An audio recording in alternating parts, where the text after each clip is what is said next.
नमस्कार मंडळी, उकडीचे मोदक कसे बनवले ते सांगते। सारणासाठी आधी 1 वाटी किसलेले ओले नारळ पॅनमध्ये 5 मिनिटं परतून घेतले। त्यानंतर त्यामध्ये 1 वाटी गूळ घातला आणि सगळीकडनं छान मिक्स करून घेतलं, एकसारखं हलवत राहिले। त्यानंतर त्यामध्ये ड्रायफ्रूट्स घातले। ड्रायफ्रूट्स घातल्यानंतर सुद्धा सारण एकसारखं करून घेतलं। त्यानंतर 1 चमचा खसखस घातली। साधारण 10 ते 12 मिनिटं छान परतून घेतल्यानंतर आपलं सारण तयार झालं। तुम्ही व्हिडिओमध्ये बघू शकता, हे छान आपल्याला परतायचं आहे। आणि सगळ्यात शेवटी ह्याच्यामध्ये जायफळ घातलं। जर पदार्थामध्ये आपण गूळ घातलेला असेल तर वरून जायफळ घालावं आणि पदार्थामध्ये जर साखर घातलेली असेल तर वेलची पावडर आपण घालतो। त्यानंतर एकीकडे 1 वाटी पाणी गरम करायला ठेवलं। त्या पाण्यामध्ये 1 चमचा तूप आणि मीठ टाकलं। उकळी आल्यानंतर त्या पाण्यामध्ये बरोबर 1 वाटी तांदळाचं पीठ टाकलं आणि सगळीकडनं छान हलवून घेतलं। हे पटकन हलवायचं आहे। पटकन हलवून घेतलं म्हणजे गोळे होत नाहीत।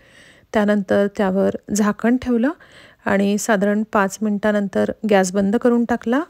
त्यानंतर हे सगळं पीठ एका ताटामध्ये काढून घेतलं आणि हे गरम असतानाच ताटामध्ये काढून घेतलं आणि पटकन हे हाताने मळून घ्यायचं आहे। छान हाताने मळून घेतलेलं आहे आणि आपण हाताला म्हणजे तूप थोडंसं लावू शकतो। आणि हे पीठ छान मळल्या गेल्यानंतर मोदकाच्या साच्याने याचे मोदक केले। पाकळ्या करायला अवघड जात असतील तर ही खूप सोपी पद्धत आहे आणि मोदकाच्या साच्याने छान पटपट मोदक तयार होतात। तुम्ही सुद्धा हे मोदक नक्की करून बघा। हा साचा वापरून खूप पटपट मोदक तयार होतात।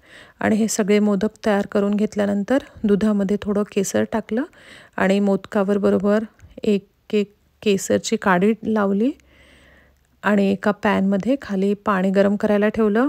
त्याच्यानंतर त्यावर जाळी ठेवली आणि त्याच्यावर हे सगळे मोदक वाफवण्यासाठी ठेवलेले आहेत। तुम्हाला व्हिडिओमध्ये दिसत आहेत।